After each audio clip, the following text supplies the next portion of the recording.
Saya melihat dia itu, pertama dia banyak tahu.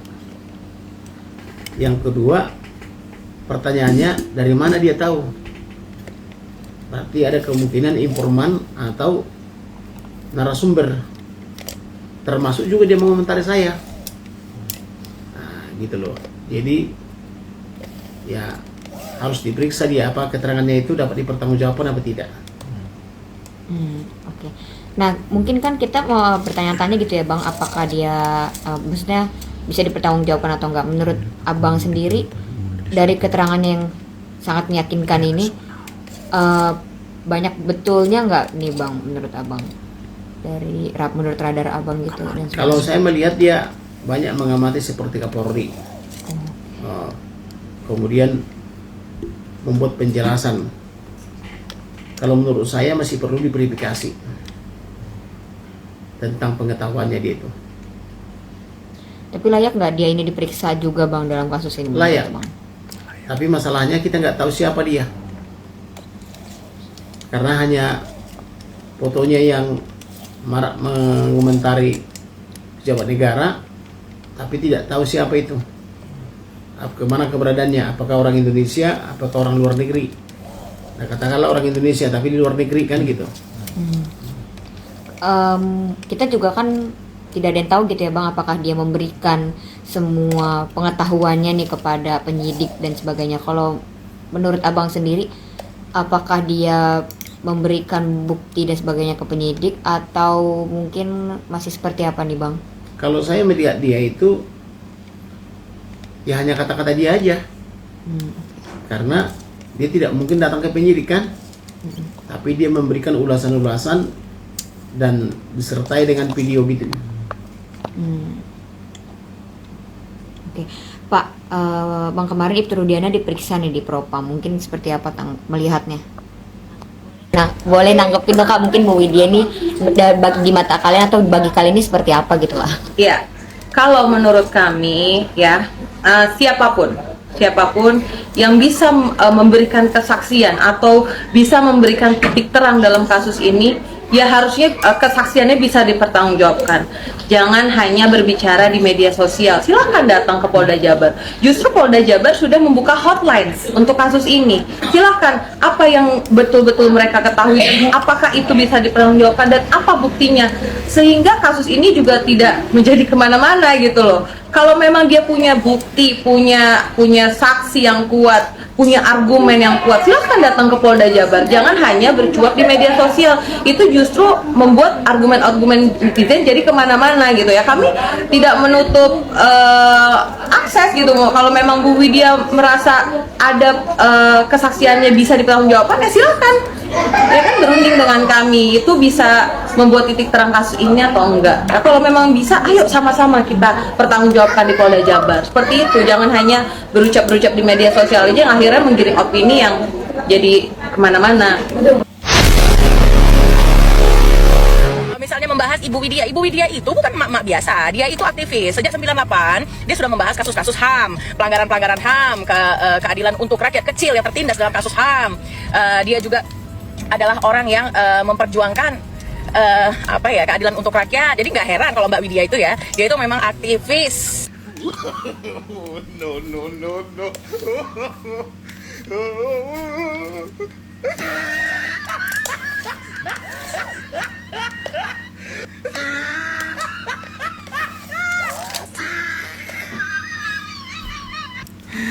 Assalamualaikum warahmatullahi wabarakatuh. Gimana kabarnya sebetulnya, semoga dalam keadaan sehat walafiat. Ini masih berseliweran ya, masih hangat nih tentang yang tidak sampai sekarang ini masih ya tentang kasus Vina Cirebon, yang lebih panas lagi sekarang ketika memang salah satu ya TikToker Ibu Widya ya yang menjadi konsumsi publik nih tentang statement-statement beliau yang dianggap oleh para netizen ini statement yang membuka tuh ya satu persatu itu kebenaran tentang kasus Vina. Ini semakin seru sebetulnya ya. Jadi sudah dibuka tadi dengan Pak Kamarudin tuh yang sudah kemarin Simajuntak ya, yang sudah mulai nih menanggapi dari kasus Vina terutama Bu Widya ini ya.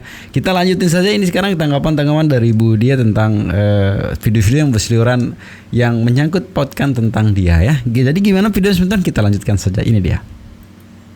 Jadi untuk kalian tinggal tunggu dengar aja siapa lawannya, oke? karena biasa terlatih untuk menyembunyikan sesuatu dengan kekuatan ancaman dan uang. Siapapun di negara ini, baik itu orangnya atau yang namanya akun, kalau ada orang menyentil mereka, itu ada musuh beratnya, harus dimusnahkan, ya kan? Ya kan?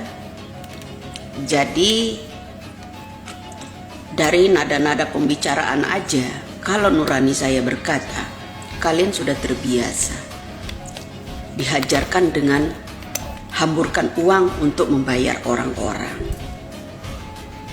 Tapi tidak dengan saya.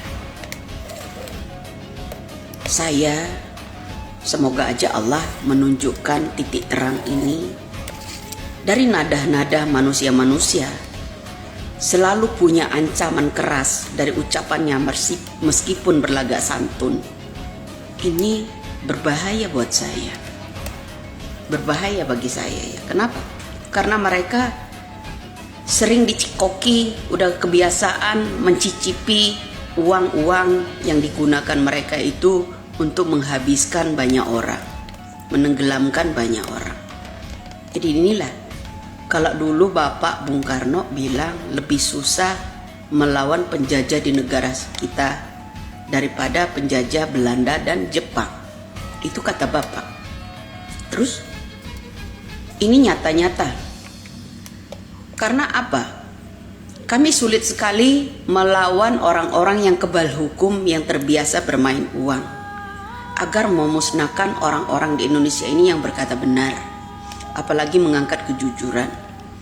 Selalu dihadapi dengan intimidasi, sebuah ancaman.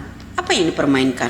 Makanya saya bilang, kalian bukan berpancasila dengan sila yang pertama berketuhanan yang Maha Esa, bukan. Keuangan yang maha kuasa, ya kan? Kekuasaan kalian merenggut banyak orang atas dasar uang. Salam. Dari Dai Bahtiar, tiba-tiba datang ke Mabes Polri. Ada apa? Di tengah-tengah maraknya yang namanya kasus Vina saat saya sentil, satu, ada yang namanya Teddy Minahasa kala itu masih menjabat. Kedua, masih menjabat yang namanya Tito Karnavian, pelindung segala kejahatan yang ada di Indonesia. Ketiga, Dai Bahtiar. Keempat, Bambang. Kemudian jenderal yang gendut itu Ibtu Rudiana. Ada apa Pak? Tiba-tiba saat ini, beberapa hari yang lalu, tiba-tiba datang ke Mabes. Abri, ada yang harus disampaikan gitu, agar si A, si B, C itu jangan buka mulut gitu, ya kan? Tiba-tiba datang ke Mabes Abri itu, apakah Bambang akan bisik-bisik dengan seseorang? Aduh, sandiwara di Indonesia banyak sekali. Seperti kata-kata Bapak Listio Sigit, kalau nggak bisa pangkas kepalanya, pangkas ekornya. Saya akan salut kepada Listio Sigit jika ekornya lebih dulu dipangkas dari yang rendah, orang-orang yang disuap, agar bisa buka mulut. Karena pejabat-pejabatnya saat ini sedang belusukan. Belusukan kemana? Ya diam-diam. Tapi kamera ini ya di mana-mana bakal menyorot mereka. Tiba-tiba datang ke Mabes, ya akan silaturahmi dengan siapakah? Membisikkan apa? Kira-kira datang ke itu pengamanan kah? Ya, nah, satu, kedua, mungkin bisa jadi karena satu dari keponakan seorang jenderal dan polisi pada waktu itu dihapus dari catatan DPO, kemudian hanya lukisan yang ditinggalkan, menjadi seorang angkatan. Disebabkan itulah Bambang datang ke Mabes, ya kan? Nah, mudah-mudahan rangkaian saya itu benar ya, karena dulu ada salah satu yang namanya Andi itu hilang dari DPO, kemudian yang ditinggalkan bukan berupa foto tapi berupa lukisan ya, goretan sebuah lukisan dan ciri-cirinya. Ya gimana nggak aman kalau masuk Taruna, bro. Ya, mudah-mudahan itu terungkap. Yang saya pertanyakan itu tadi inti utama, ada apa dengan Bambang, teman-temannya Dai Bahtiar, kok tiba-tiba datang ke Mabes, nggak ada hujan, nggak ada angin. Untuk melindungi seseorang kah? Atau bilang jangan buka suara kah? Makanya ambil kata-kata dari Bapak Listio Sigit, seorang Kapolri. Kalau tidak bisa pangkas kepalanya, pangkas ekornya. Tangkap aja itu Linda. Linda pun ya, yang saya tanya, dia ngaku Linda yang bertahi lalat di sini, matanya, alisnya sama, tapi sekarang berjilbab menjadi tim kuasa hukum si Linda. Apakah itu Lindahnya? Apakah itu Putri? Ya, banyak sekali sandiwara ya. Jadi drakor kata Bapak Jokowi, negara kita ini banyak drakor, terutama pejabat-pejabatnya. Ya, mudah-mudahan Bapak Jokowi juga nyimak ini konten. Bapak Jokowi ya, drakor kata Bapak Jokowi, drakornya para pejabat petinggi-petinggi di rakyat Indonesia ini demi bisnis mereka yang memuaskan mereka lancar, ya kan? Tiba-tiba drakor ya, baru beberapa hari lalu Pak Bambang datang ke Mabes. Ada apa gerangan? Itu aja sebagai tanda tanya eksekutif itu ya. Salam waras, salam pagi rakyat Indonesia, salam NKRI. Mudah-mudahan cepat terkuak. Jangan lupa kata-kata Bapak Listio Sigit, kalau nggak mampu pangkas kepalanya, pangkas ekornya. Tangkap aja itu yang kemarin-kemarin udah jadi saksi di persidangan, memberikan saksi palsu. Kemudian itu juga memberikan laporan palsu. Apa nggak dipenjara? Kalau saksi aja bisa dipenjara, memberikan keterangan palsu, apalagi polisi? Bagaimana ceritanya kok sebagai pengayom negara bisa memberikan laporan palsu? Ya kan? Salam waras saja. Wow, keren.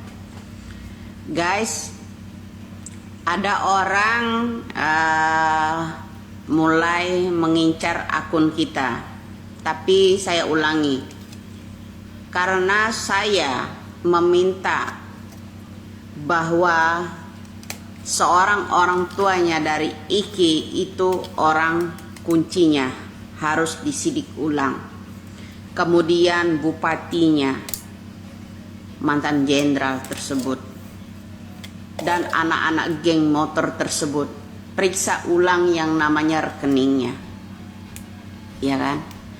Kenapa di 2016 masa iya nggak tahu yang namanya kasus tersebut, rekening itu mengalir ke siapa saja, suapnya ke siapa saja. Nah, dari konten itu saya menyebutkan presidennya siapa, kapolrinya siapa pada tahun 2016 lalu. Semakin menarik sebetulnya tentang kasus Vina ini yang semakin hari kita sangka kemarin, tapi lanjut terus ya, terutama memang statement dari Bu Wida ini yang semakin hari semakin memanas tuh ya, setelah sana sini. Tapi mudah-mudahan sih ibadahnya panjang umur ya, sehat selalu ya.